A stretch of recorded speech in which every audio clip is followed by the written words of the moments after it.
வணக்கம். நீங்கள் இணைந்திருப்பது தடம் நியூஸின் இரவு நேர செய்திகளுடன். விரிவான செய்திகளுக்கு செல்லும் முன் முதலில் தலைப்புச் செய்திகள். இன்று வங்கிக் கணக்குகளில் வரவு வைக்கப்படும் பணம். வெளியான மகிழ்ச்சி தகவல். சர்ச்சைக்குரிய ஆணையரவு உப்பள விவகாரம். நடந்த அவசர சந்திப்பு. நிலவும் சீரற்ற காலநிலை. 1520 பேர் பாதிப்பு. சட்டவிரோதமாக புதையல் தோண்டிய 7 பேர் கைது. பலத்த காற்றினால் வாவிக்குள் தூக்கி வீசப்பட்ட முச்சக்கர வண்டி. தொடர்பான விரிவான செய்திகள். அஸ்வெசும கொடுப்பனவு பெறும் குடும்பங்களில் உள்ள 70 வயதுக்கு மேற்பட்ட முதியவர்களுக்கான உதவித்தொகை குறித்து அறிவிப்பு ஒன்று வெளியாகியுள்ளது. குறித்த கொடுப்பனவு இன்று அஸ்வெசும கொடுப்பனவு பெறும் வங்கிக் கணக்குகளில் வரவு வைக்கப்படும் என்று நலன்புரி நன்மைகள் சபை தெரிவித்துள்ளது. அதன்படி இன்று முதல் பயனாளிகள் தங்களுடைய கொடுப்பனவுகளை பெற முடியும் என்று அதன் தலைவர் ஜெயந்த விஜயரத்ன குறிப்பிட்டுள்ளார். இதன்படி 5,92,766 பயனாளிகளுக்கு வங்கிகளில் கணக்கு வரவு வைக்கப்படும் என்று அவர் மேலும் சுட்டிக்காட்டினார். இதேவேளை குறைந்த வருமானம் பெறும் குடும்பங்களுக்கான மே மாதத்துக்கான அஸ்வெசும நலன்புரி கொடுப்பனவு கடந்த 22 பயனாளிகளின் வங்கிக் கணக்குகளில் வரவு வைக்கப்பட்டதாக தெரிவிக்கப்பட்டது. இந்த நிலையில் 14 லட்சம் அஸ்வெசும பயனாளி குடும்பங்களுக்காக அரசாங்கம் 11 பில்லியன் ரூபாவுக்கும் அதிகமான தொகையை ஒதுக்கியுள்ளதாக சுட்டிக்காட்டியுள்ளமை குறிப்பிடத்தக்கது. போராட்டத்தில் ஈடுபட்டு வரும் கிளிநொச்சி ஆணையரவு உப்பள ஊழியர்களுக்கும் தேசிய உப்பு கூட்டுத்தாபனத்தின் பணிப்பாளருக்குமான சந்திப்பு ஒன்று நடைபெற்றுள்ளது.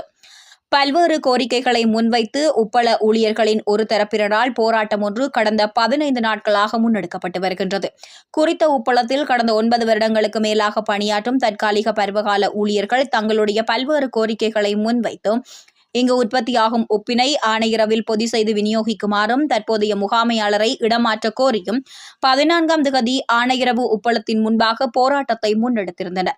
இந்த நிலையில் அரசு சொத்துக்கு சேதம் ஏற்படுத்தல் மற்றும் ஆணையரவில் உள்ள உப்பை வெளியிடத்திற்கு கொண்டு செல்வதற்கு தடை விதிக்கக்கூடாது என கிளிநொச்சி காவல்துறையினர் கிளிநொச்சி நீதவான் நீதிமன்றத்தில் தாக்கல் செய்த வழக்கு நகர்த்தல் பத்திரத்தின் ஊடாக எடுத்துக் கொள்ளப்பட்ட நிலையில் இன்றைய இச்சந்திப்பு மேற்கொள்ளப்பட்டது. நாடு முழுவதும் கடந்த சில நாட்களாக நிலவி வரும் சீரற்ற காலநிலை காரணமாக 8 மாவட்டங்களில் 400க்கும் மேற்பட்ட குடும்பங்கள் பாதிக்கப்பட்டுள்ளனர். புத்தளம், யாழ்ப்பாணம், ஹம்பாந்தோட்டை, காலி, களுத்துறை, கொழும்பு, ரத்தினபுரி மற்றும் கேகாலை மாவட்டங்களில் மொத்தம் 1520 பேர் பாதிக்கப்பட்டுள்ளதாக பேரிடர் மேலாண்மை மையம் வெளியிட்டுள்ள அறிக்கையில் தெரிவிக்கப்பட்டுள்ளது.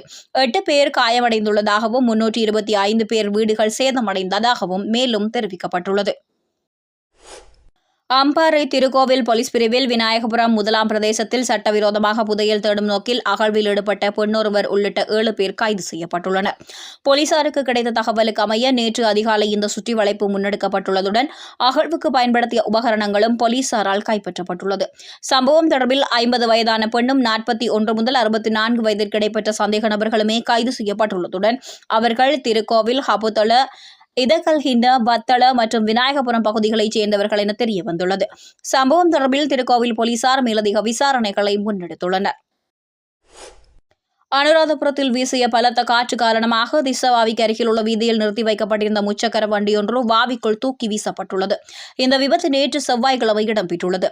பிரதேசவாசிகள் மற்றும் போலீஸ் உயிர்காப்பு பிரிவினர் இணைந்து முச்சக்கர வண்டியை மீட்டு கரைக்கு கொண்டு வந்துள்ளனர். இதுபோன்ற செய்திகளை தெரிந்து கொள்ள தடம் நியூஸ் சேனலை சப்ஸ்கிரைப் செய்து அருகில் உள்ள பெல் பட்டனை கிளிக் செய்யுங்கள். மேலும் இதுபோன்ற செய்திகளை உடனுக்குடன் தெரிந்து கொள்ள தடம் FM.com என்ற இணையதளத்தின் வாயிலாகவும் எங்களுடன் இணைந்து கொள்ளுங்கள்.